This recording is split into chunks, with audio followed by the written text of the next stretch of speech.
Okay, so since I had to check my thing to see if my thing was doing right. So the new iPhone upgrade, I just now realized, so there's like a pause button. So with like the older, what were those? Oh crap. I can't remember. It's the type of phone that I used to have. It used to have a pause thing, and the iPhones didn't, and now the upgrade, you can do the pause, which is pretty cool on your video. And that way you don't have to like go to iMovie or whatever and, you know, spice up your video or whatever. I know y'all probably like, what are you talking about? I'm out there today. But yeah, there's the pause thing on your...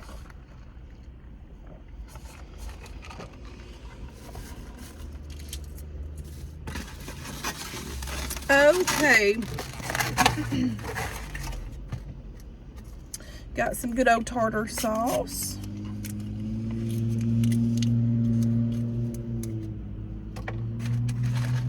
I think I'm literally going to call it an early night tonight. I'm tired.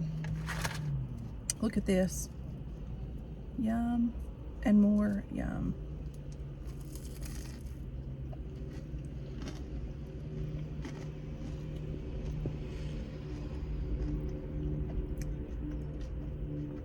Their fish is really good.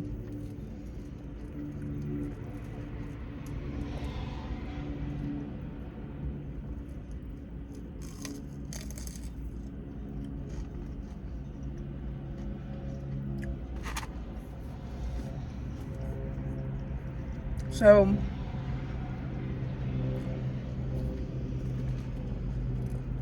let's do a little story time since I didn't know what I was going to talk about, because I'm just having a day where I don't want to talk and I want to just like go home and lay down. I'm just like, I'm not really sad. I don't know. I'm just tired, exhausted, mentally and physically exhausted.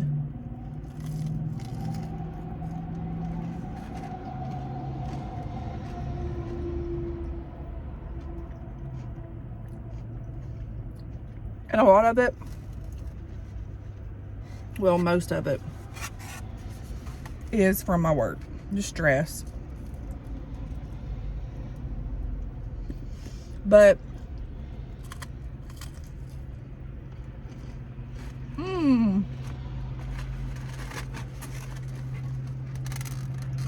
they also gave me a bunch of crims,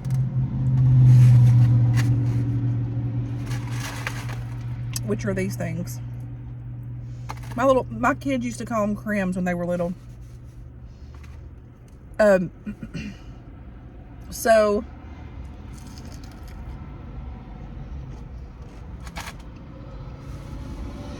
I grew up fishing a whole lot.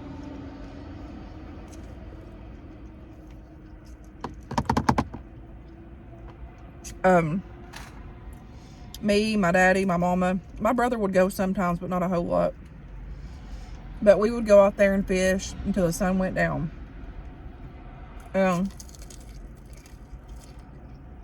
We had fun. I remember fishing and catching little turtles, and we would catch bucket full of brims, like brim fish.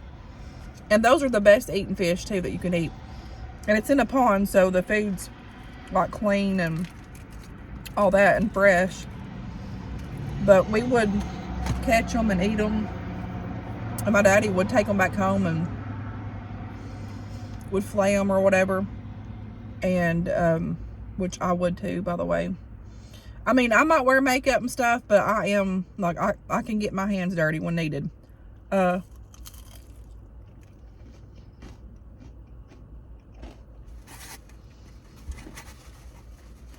I learned a lot of that from my daddy. And I guess I'm talking about fishing because I'm eating fish, but I figured to give us something to talk about.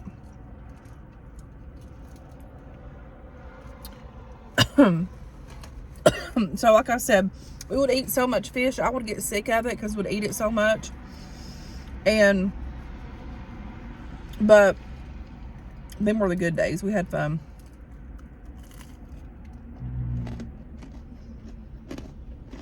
mind you, I had a bunch of hard times too. Very, very. My daddy was 37 when he died, my age. And he was a raging alcoholic.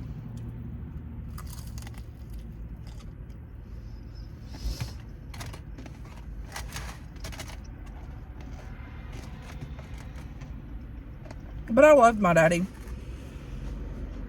And I still do love my daddy, but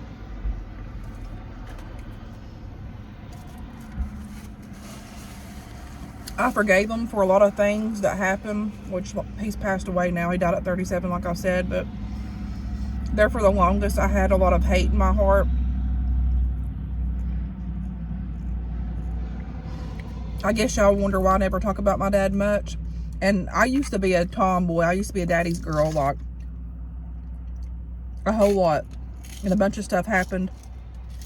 And then the things that happened whenever, right before he died, and the way that he done my mama and us, and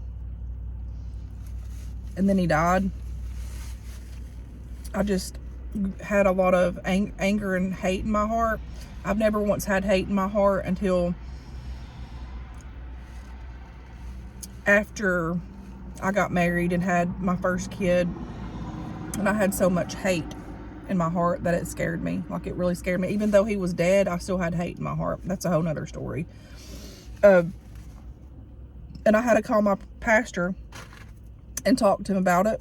And he told me it's okay, that my feelings were okay and normal. That I just had to pray God to help take that away in my heart.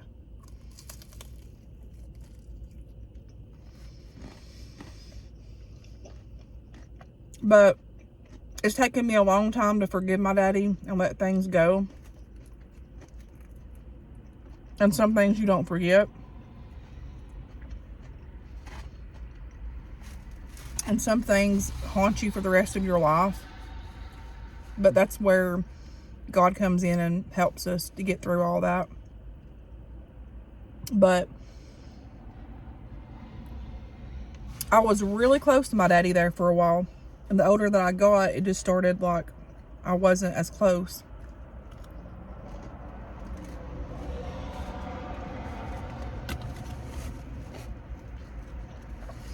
So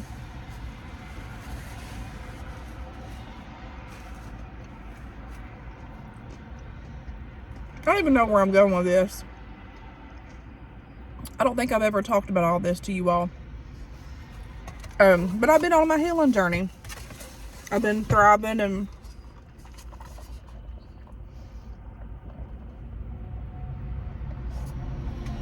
I'm not going to talk about everything, but I'll talk some to y'all about some stuff. So, this thing's getting on my nerves. Has that been there in the way the whole time? So, my daddy, I was like 15 when he passed away, and I'll never forget. So, my daddy, this was a hard time. So, my daddy was drinking real bad there at the end. He was being mean to my mama, hitting her, beating her, just being mean to her. And so he got out of church, and every time that I would go to church when I was little, I would this is a very, very soft subject for me, like very soft subject for me. I would get prayer cloths, stand in line for my daddy, and stand up there almost every service. I had a big stack of them, and I would have them to pray over me and pray for my daddy to get him back in church and to get back on the right path.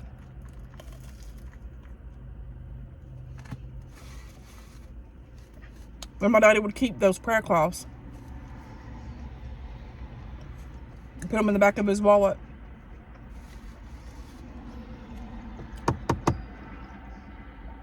Right before my daddy got real bad. It was a month or so. I don't really know to be exact. But I had talked my daddy into going to church with me one night. Me and my mom and my mama and all of us. Because I'd ask him every time, Daddy, you gonna go to church with us? Daddy, you gonna go to church with us? And he happened to want to go that time, and he did. But he would always say, Lucy, if you ever get out of church, don't, because it's hard to get back in. And he told me that I had a work to do for God, that I never needed to get out of church. My daddy would fight demons and like just amongst himself with the alcohol and just like being mean to my mama and stuff.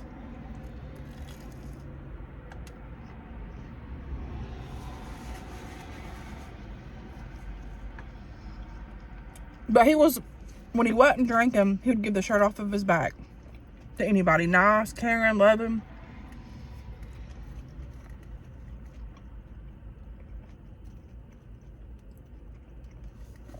And to an extent, he was when he was drinking at times, but something would just overtake him, and he was just awful to my mom, and the things that I would hear and see and everything. But I remember him going to church with us, and this preacher called him out.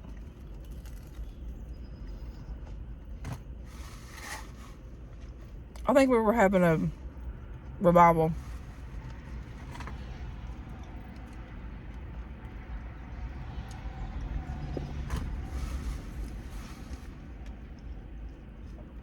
And he told him, he said he could see his life like one of these hourglass things.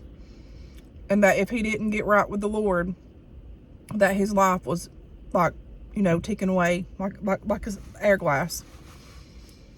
And he told him if he didn't take heed to this, that he was going to be like the wolves out here wild, and that his time was running out.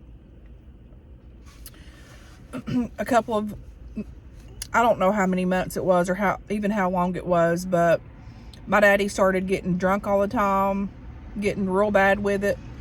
And then he went to this new doctor, and I don't know what they were giving him or whatever, but he was drinking on top of it. I don't know what else he was doing.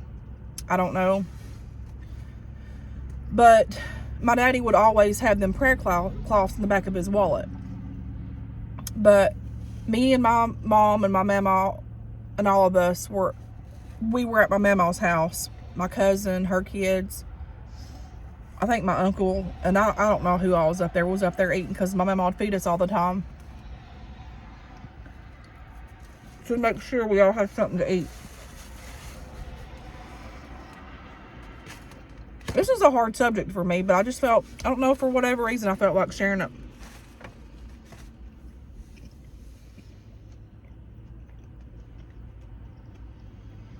And this is deep stuff.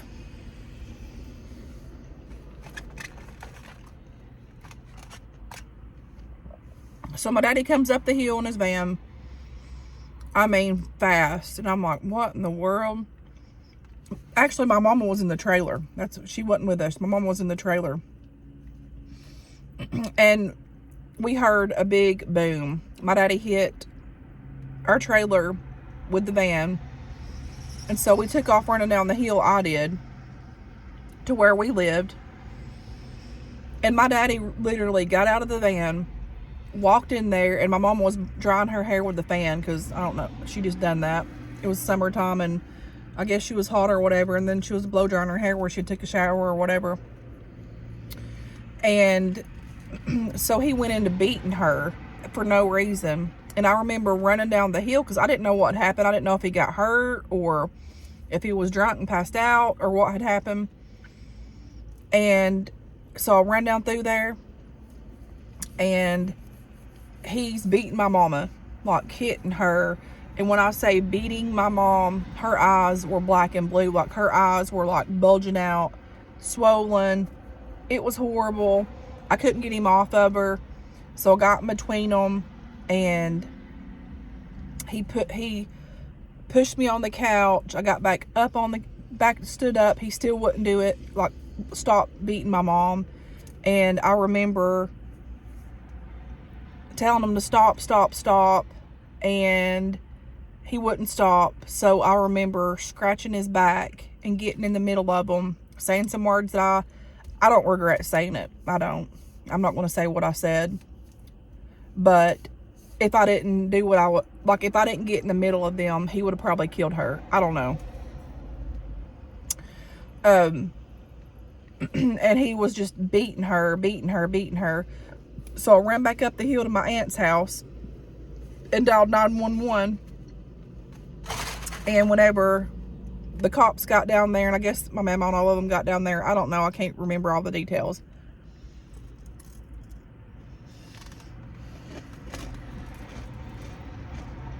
My mama didn't press charges. He didn't go to jail. She stayed. They'd always separate, get together. I'd be going to one school, backwards and forth. People would be making fun of me because I had to wear skirts, couldn't cut my hair. Just a big mess. A big mess.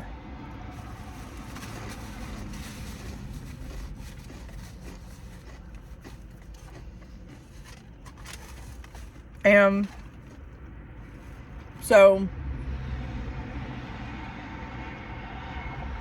after all that said and done, all that blew over, my daddy kept getting worse and worse. That week that happened, my daddy went out, didn't come back. Me and my mama had to find boards to literally hammer up on the side of our trailer to keep the code from coming in. And you could look outside and see right through the outside of the, outside. You could see outside. And it was cold during that time. And I remember I had got up one morning for school, and here my mama was worried about my daddy, wondering where he was at, whatever. And then she was worried about me because she couldn't get the wood stove going. So I asked her, I said, Mama, what's wrong? She's like, I can't get no heat started for you, and it's cold in here. So I'm like, don't worry about it. I stepped outside. I gathered a bunch of twigs, a bunch of things, and I told her, I said, I'd get this fire going for us, and I did. And what people don't know about my life, and I'm speaking all of this because we are made to be overcomers, and I overcame a lot of things. A lot of things tried to break me and bring me down, but by God's grace and mercy, He carried me through the good, through the bad, through the ugly, through the good, through the bad, through the ugly, multiple times in my life. But that's what I dealt with. That's what we dealt with. My brother lived with my mama, and which he's seen a lot too. He went through a lot.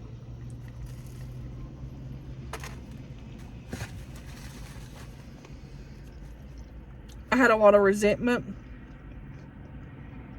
The older that I got, when both my parents have been dead, I would go through stages where I had a lot of resentment, thinking my mama should have got out and stayed out. Could have been better off for us, but she chose not to. I guess she wasn't strong enough. I don't know. My mama didn't have her license before my daddy died. She didn't have a job. She didn't have nothing. She had to start over new. There's so much more I could say, but would be here all night.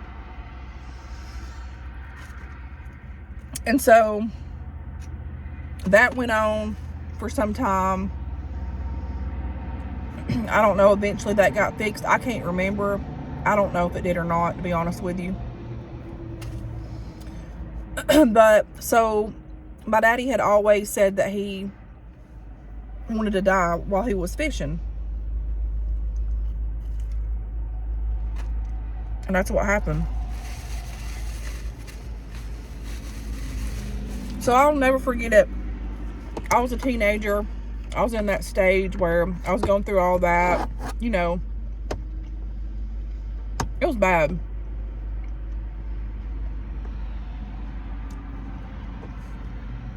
My mom and my daddy were fussing. And I was like, I want to go to my friend's house, Jessica's. I want to go to my cousin's house. And he's like, no, you can't go to your cousin's house, but you can go to Jessica's house. And there was a fan blowing in my mama's room in the window. And I muttered out something. And I do regret saying what I said. But I was just hurt through things that had happened then. And whatever happened in back before that, I didn't even think at the time. Because I guess I blocked it out. I don't know. But I said something that I regretted. But it was just out of anger and hurt. He didn't hear me. But what I said happened, because that night I was at my friend's house. I kept hearing a car like going up down the road, and I'm like, that's weird. They keep coming by the door or the window here, and they're not getting out. They were looking for me. It was the cops, because they were trying to find my friend Jessica's house, which my mom knew that I went, but they wasn't looking for me for that reason. They were looking for me to come get me, to take me back to my mama's house, because my daddy had had a massive heart attack and died. So him and my cousin were fishing. My little cousin was little at the time. He was like 6, 7 years old. But I remember looking at my daddy that day, and his face was real red. He just looked off. He just looked off. And my mom said that he had been complaining about his back and stuff hurting. I don't know. But anyway, so him and my cousin went fishing. Dion. That's my cousin. And he told Dion, they had caught a big turtle, and he's like, let's go, boy, I'm not feeling good. Let's get in the van and go home. And Dion said, and all this was in the newspaper. Dion said that when he got in the van and started the car up, he said that he fell over on the steering wheel, started going down the hill toward the pond, raised back up, looked at Dion, turned the steering wheel right, kept from the van from going in the pond. Otherwise, my little cousin probably could have drowned. And Dion said that whenever it come to a stop, that pond area is over there where I have filmed before with y'all. And I told you that's where my daddy passed away at. Dion said that he got up there, and my daddy was like red and blue. And he said, Bobo, get up. That's what everybody called him, Bobo. And he wouldn't move or nothing. He was just slouched over. And Dion said that he got out of the van and went for help, and it's nothing but dark. It was getting dark, dusky dark, and it was turning into darkness. And it was just an old country gravel road, bunch of farmland, which I filmed up through there. Y'all seen it. Nothing but dark. He said the first house nobody would come to. The next house nobody would come to. And he said he looked up going down that dark road, and he seen a boat with flowers, and it was lit up, and he followed it to get help. And I think some dogs was after him too.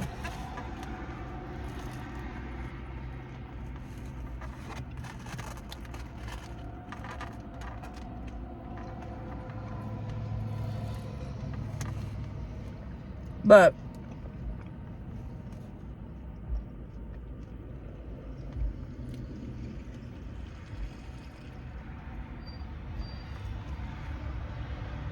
I struggled with that a lot. When he died, I struggled with wondering if he made it to heaven. And I prayed and everything. But after he had died and everything, they said that it was like, and his wallet was out, that he was trying to get to his prayer cloths that was in the back of his wallet. So, and it says that God has mercy on whom he has mercy on. And like, I know my daddy was saved. I know that he shouldn't have done the things that he done. But he had a hard life too. I by no means am justifying any of that, because I have had so much anger and bitterness toward my heart toward him since all that happened, like, and everything that happened. And then seeing my mama struggle after he died.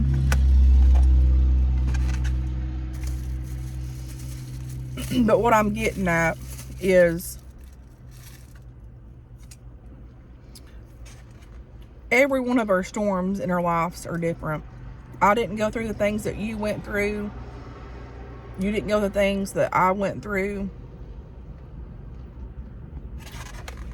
But one thing for certain is that God never abandoned us, left our side. He never changed. He was there with us all the way. And a lot of that really affected me in my life.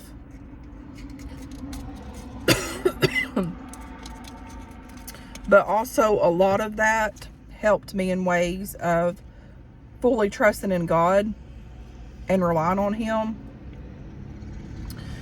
Because whenever I was a kid, I had to learn how to survive on my own. Like, that sounds crazy, but I did. I had to learn how to not talk about stuff. Like, nobody would say anything, but it was a survival tactic for me that I had to do. But I would always rely on Jesus because my mama brought me up in church.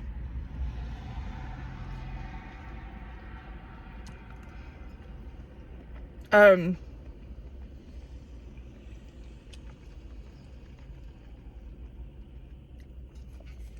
never had ever experienced hating anyone ever in my life. And when he died, like I said, the older that I got, I had my family and everything. I guess some stuff that triggered off, and it made me just sit and think, how could he do the things that he done? And I grew with hate and anger and bitterness in my heart, and it scared me. And I had to overcome that. But I thought it was so weird hating someone that was dead and still felt scared about it, about hating someone.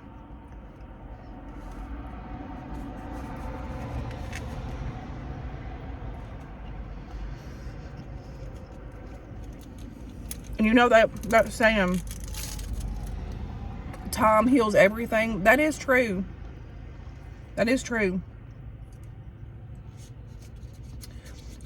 It may, like, you get better with stuff, but it's God's grace and mercy and his peace that helps passeth all understanding in life. And I had to come to realization that I don't live there anymore.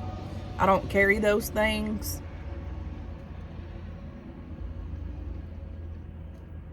I used to live there in sadness and missing my family and all this stuff. Why did things have to happen the way that they did to us?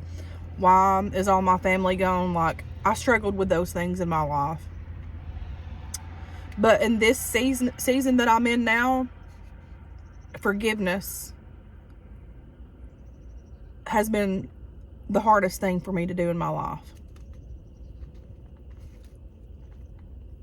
For somebody that's dead. Does that make sense? I carried it so long. Not saying that I didn't love my daddy, because I do love my daddy. But I realized through the years I never talked about him much. I didn't want to talk about it. I was so close to my daddy there at one time, growing up. Me and him were like two peas in a pod. But I had so much hurt, anger, bitterness in my heart. And it's not been until now that I've even been able to talk about this and express that we can overcome. We can. It's not an easy journey down here. Did I ask as a child to have to go through the things that I went through? And I've read some comments on here that Stephanie's life wasn't as hard as she said it is. You know, none of the comments that have been said to me even matters, because I traveled them shoes and I know what hell I have been through as a child. And when I say hell, it was hell.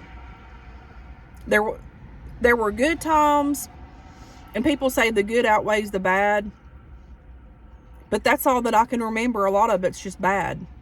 I mean, I remember the love that, you know, that my mama stuck together for all of us, but the majority of the stuff was just hell. And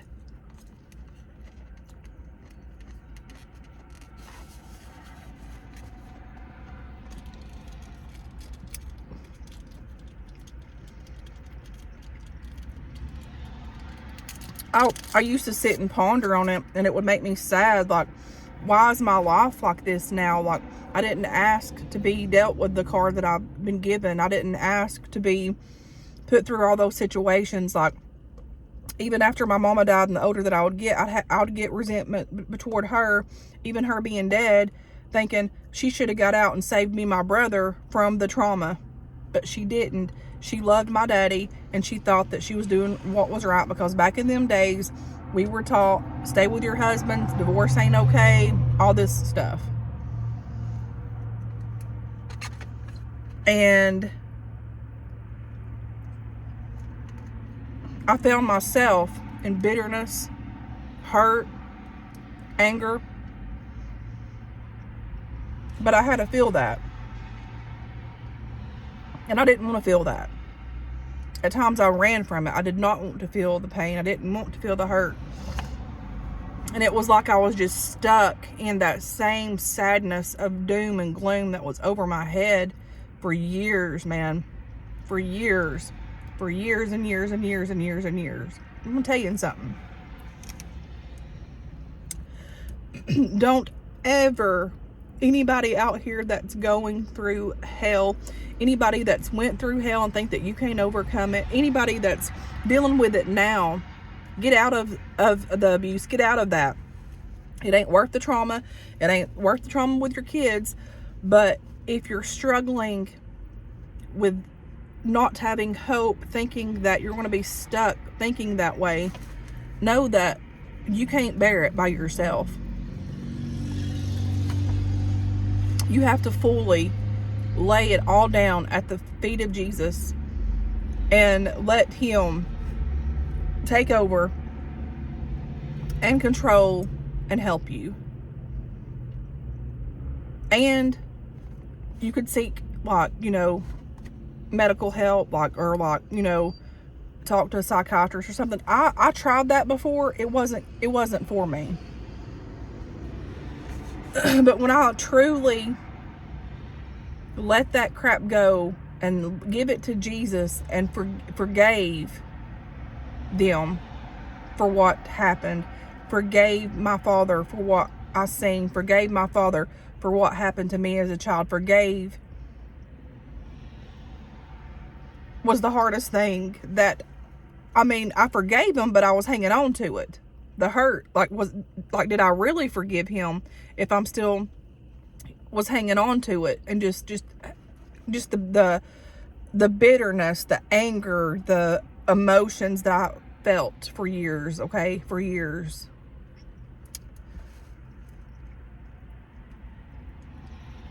And just how I was raised. Like, my daddy, all he done was wanting to drink. He never wanted a better for me and my mama. And I say me and my mama because my brother lived with my mama. And it was just sad. Very sad. And so the older that I got, even before my mama died, I was a teenager going through some stuff, and I was in my room crying. Didn't ever have nothing growing up, hardly. But there was love there amongst all the other drama that was going on. And my aunt would help get us stuff. My mama would help get us stuff. But I remember being so sad and depressed because I remember just hearing the fussing, the fighting. my daddy being drunk, and my mom would leave for a month or two and take me off and then come back, and just all this crap and nonsense that I dealt with.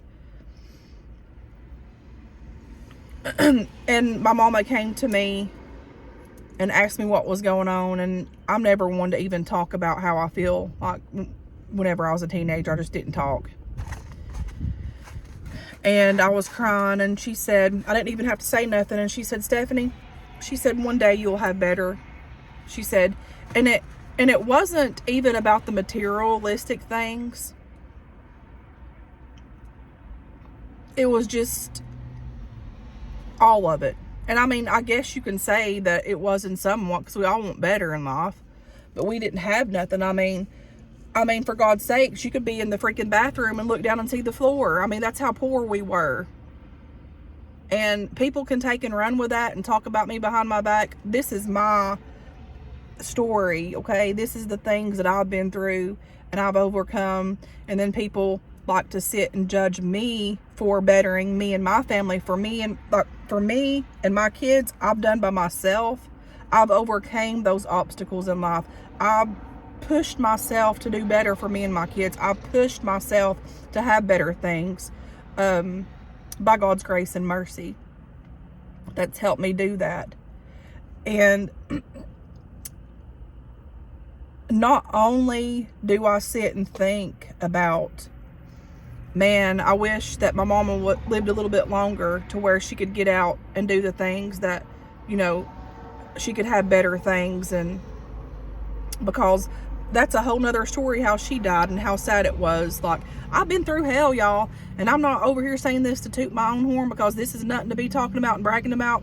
This is the freaking nightmare of my story that I've been through, but God came through and pulled me out of that miry clay and set me here.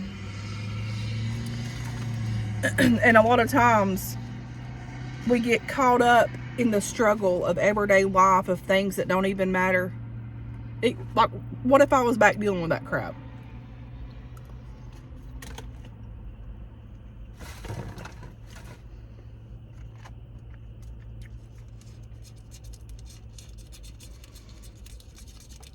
And like I said, don't get me wrong, my daddy was a caring person in some sense, but it does not give him the right, even because if he was drinking or any of that, to abuse others. Like, there's no freaking excuse for that. So I'm not going to sit and sugarcoat anything, because some of my family might be watching this. I'm not going to sugarcoat that crap. I don't believe in that crap. I don't believe in you putting your hands on a woman or kids or anything. I don't believe in that crap whatsoever. So I will not stand by and justify any of that garbage. But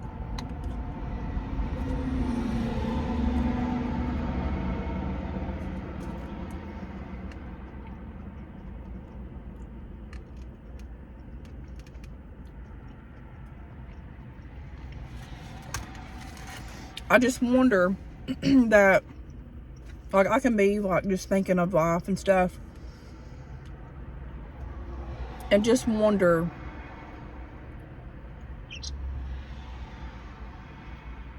what my mama and even my mama would feel like if they had the opportunity to live life, like really live life, and not have to worry and fear or any of that, because my mama did too as well.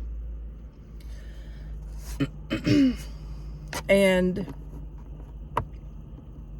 I'll never forget my mama, and God love her soul. I know I'm jumping into this, but God rest her soul in peace. She's better off now. She has everything that she needs. When she started going downhill, and I'd go down there and check on her, I had went down there to check on her, and she was getting bedridden. That dementia got her to where she thought in her mind she couldn't walk. That's how bad dementia is, Alzheimer's. And I would try to get her up. I said, Mama, I said, let me help you get up, Mama. I said, let's go over here to this potty chair over here. And, oh man, this is going to be hard.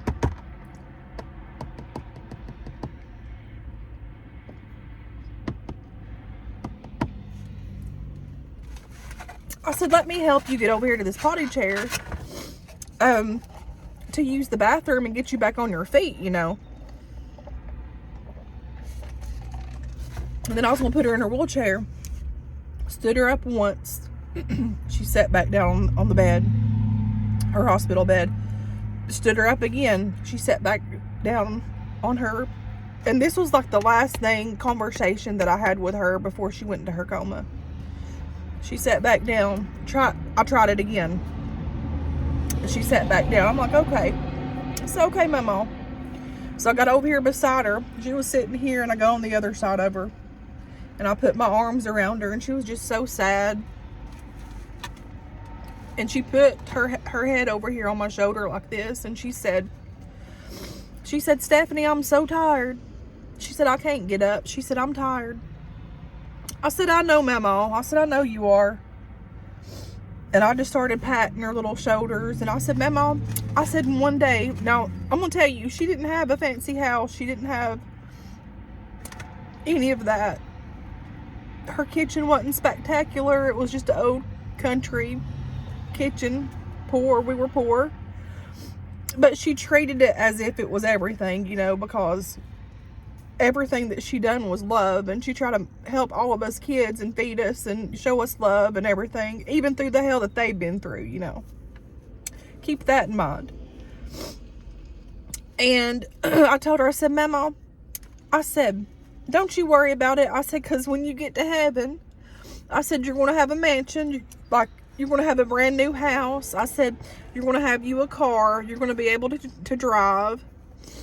I said, you'll be able to walk. You'll be able to cook up a storm, whatever you want, not be burning stuff.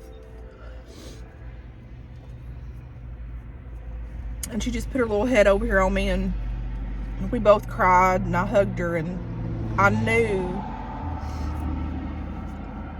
when my mama spoke that, I knew that she was ready to go, because when you lose hope, and, you know, dementia is a disease. Alzheimer's is really bad. It's very, very, very sick. And I just knew, and it was like the Lord was preparing me, like that my mama was going to go. And even though we had hell, like, let me say we had hell. And my poor little old mama, she worried herself sick. Them boys worried herself sick. My papa worried her sick. Like, she didn't deserve dealing with all that kind of garbage, but she did. She stayed there with my papa. She stayed there. She put up with crap when she shouldn't have, with everybody, with my brother on drugs and all them on drugs and everything. And here I'm sitting here looking at it like, what in the heck's going on? And like, but the best thing that got me through was the love that my mama and my mom and them had. My aunt, my cousins, uncles, some of them were just downright just as bad as my papa and my daddy was. But they instilled within me and my heart to trust Jesus no matter what. They instilled in me, never give up. They said, as long as you have Jesus, you have everything.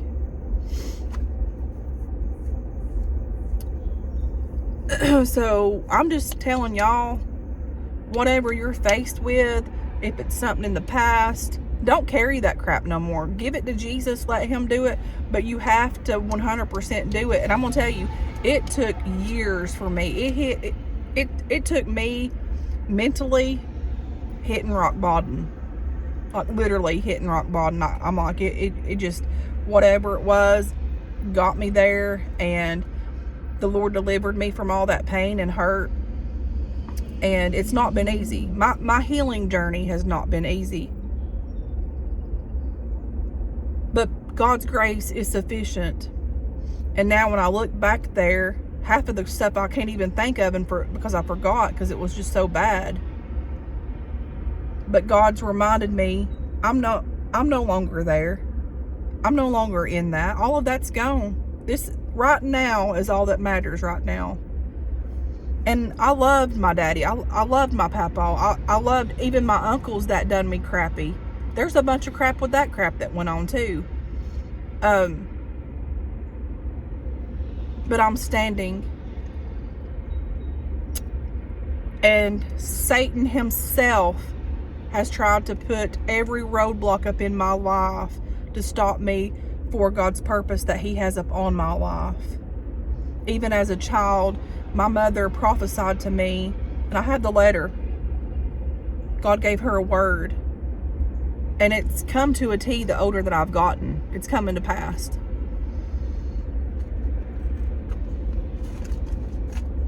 And I don't even know why I shared this with you guys. Maybe somebody out there needs to hear this. Maybe, you know, it's took me a long time to even share any of this with you guys, because it's very hurtful to me. It's stuff that I've been ashamed about that's happened. And, you know, growing up at school, I would carry myself well. People didn't know what I was going through at home. People didn't know that I hardly didn't have nothing, but my aunt would buy me clothes. My mom would buy me some few things at the dollar store. And then my mama would buy me stuff from Goodwill. But honey, I wore my stuff like it was expensive. And I put myself together good, like I had a lot of money when I didn't. And I'll never forget one time these girls were looking at people's tags. You know how kids are. And they were looking at mine and they're like, this is from the dollar store brand. I can't remember what the dollar store brand was, but I remember feeling so low. But you would look at this, it was a little black skirt, because I had to wear skirts. And the shirt was like a real cute little shirt, and it had like little daisies on it. I love that outfit so much.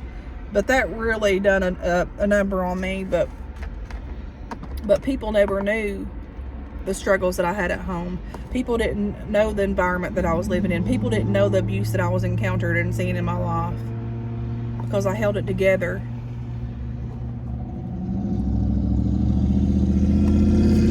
And then a lot of times in life, the older that I've gotten, I realized if there's something going on, I don't like talking about it.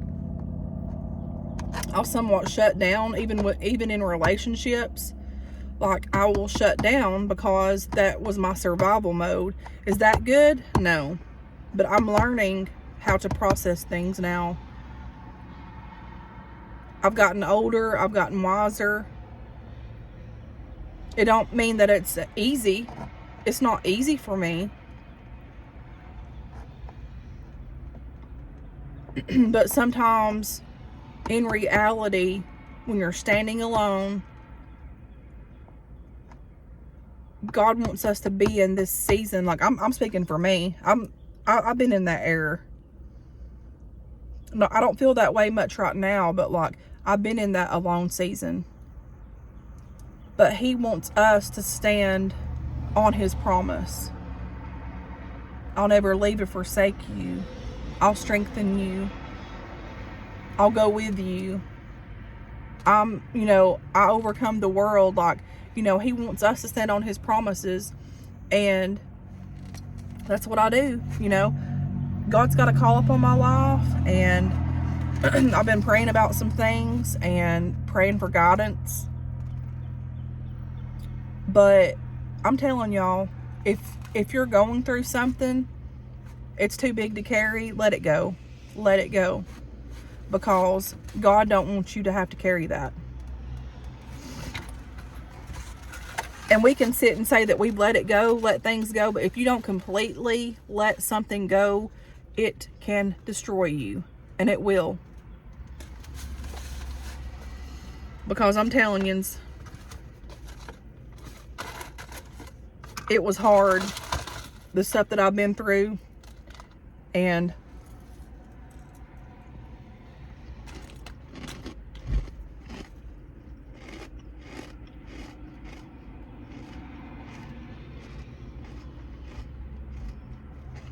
but without a test, we don't have a testimony.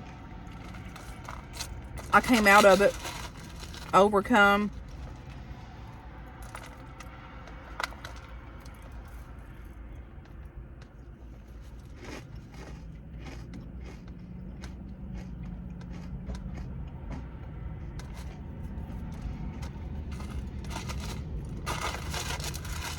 I stand in prayer for my brother every time I go to church.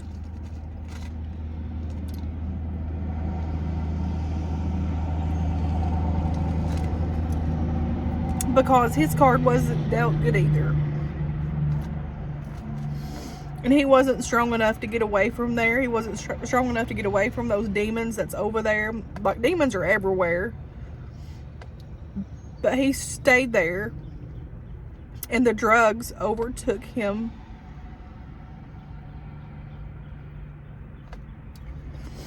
I guess little by little he thought that it would help drown out the noise. Because he went through crap too. And I pray for him, and I pray for him daily that the Lord will give him strength and deliver him from all the stuff that he's dealing with before it's too late.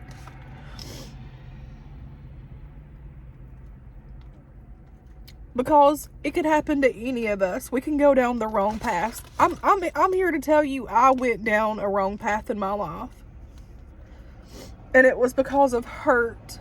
And I was searching for something to fill the emptiness within myself, and I couldn't find it. And then when I hit rock bottom, I knew that God was the only hope that could bring me out of that. And that's what I'm saying, y'all. Don't go down wrong roads. Don't do it, because it only leads you to destruction.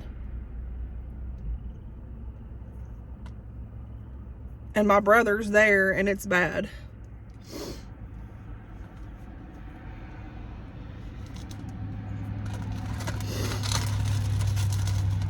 Really bad.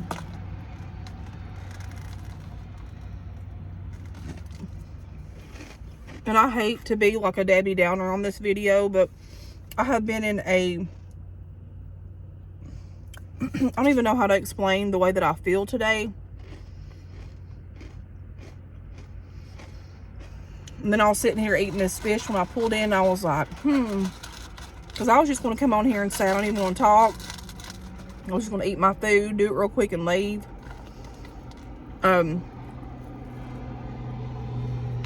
God had a different plan. That's okay. The moment that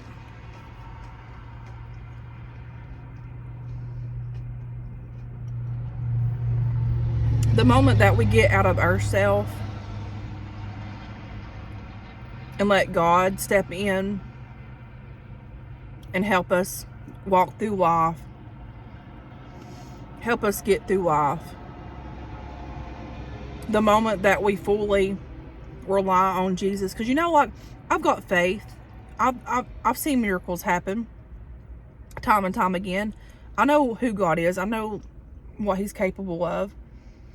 But when it comes down to the nitty gritty, when you're in a warfare with the enemy, it's hard. And it's hard sometimes to overcome things. It's hard sometimes to overcome. You can't do it by yourself. You have to let God do it.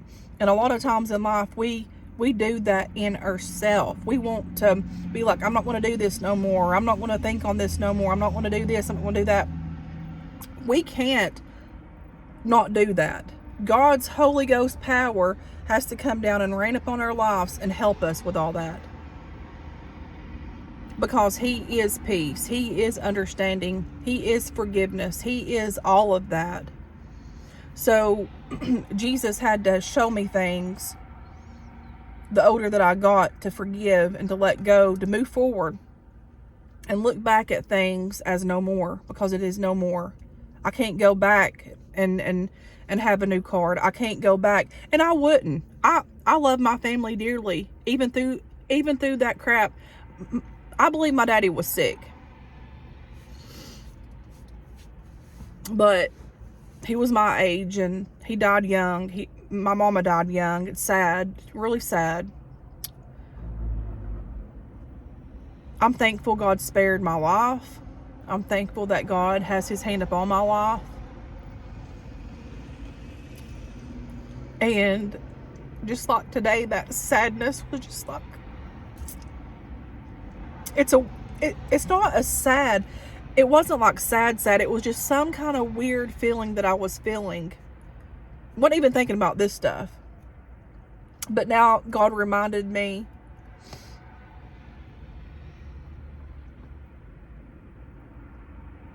that we have to keep our minds on higher things. We have to stay in prayer. We have to stay fed in the Word, because if we don't, the enemy can seep in and get up here in our mind and steal our peace, steal our joy, steal everything. This down here is a warfare spiritually. And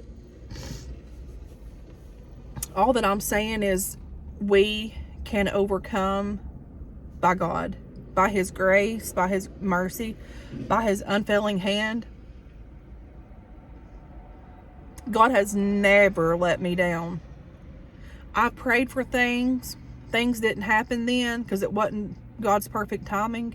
It happened later on. But God's hand has forever been upon my life. God's mercy has forever been upon my life. God's grace has forever been upon my life. Forgiveness has forever been upon my life, as well as yours. We are the one that runs from it. Whether it's past trauma, past divorces, all of that. God Himself never leaves us, ever.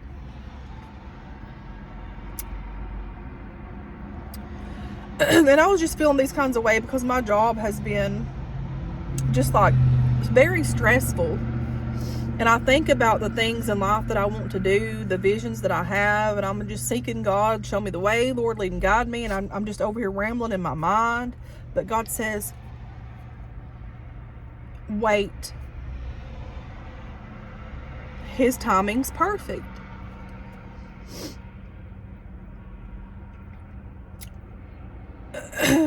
And I'm thankful for the new season in my life. I'm thankful for God showing up for me again. He's always shown up for me, but for God really showing up and saving me from the enemy that's tried to devour me and destroy me. Because He knows that I'm His, and He knows who I am, and He knows that I have a call, and He knows that Satan himself has tried to destroy me. He's trying to destroy y'all too. He don't have no respecter of a person. He's after us all. But if you got a call upon your life, it's like He's after you more, it seems. Because once He's got you, He's got you. But if you have that call and you're still holding on to Jesus, it's just everything, time and time again. I hope this made sense to y'all, what I was trying to get out to y'all. But y'all, there is hope. There is overcoming. Because God is who He says He is. And He will not let you down. He won't. He won't. And the older I get, the more that's all that I rely on is my God.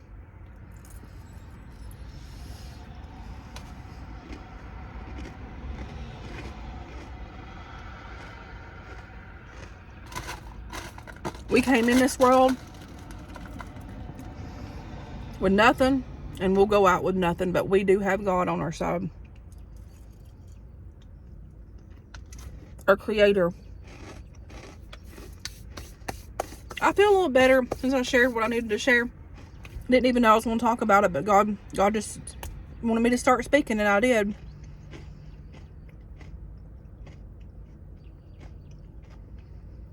But I love y'all.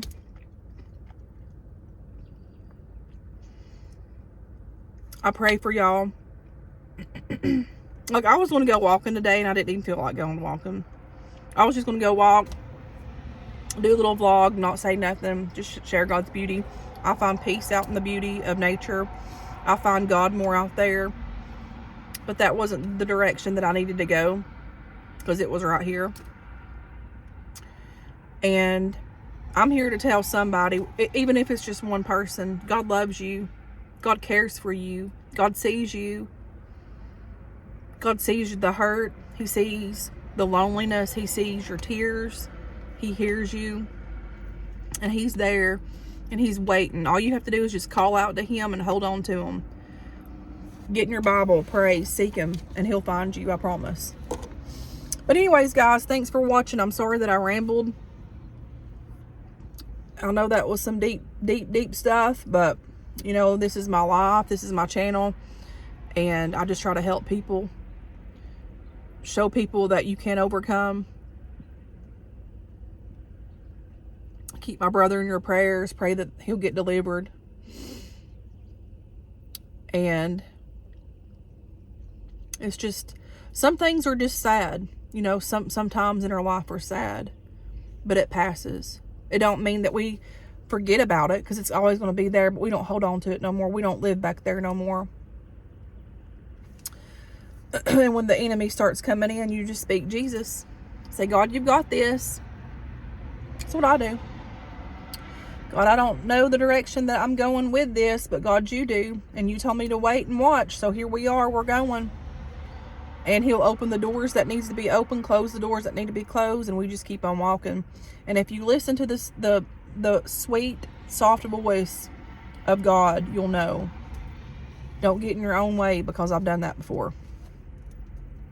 But anyways, I've talked on here for an hour. I think this is the longest video I've ever done. I don't know. Love you guys. Until next time, I'll talk to you guys later. Bye.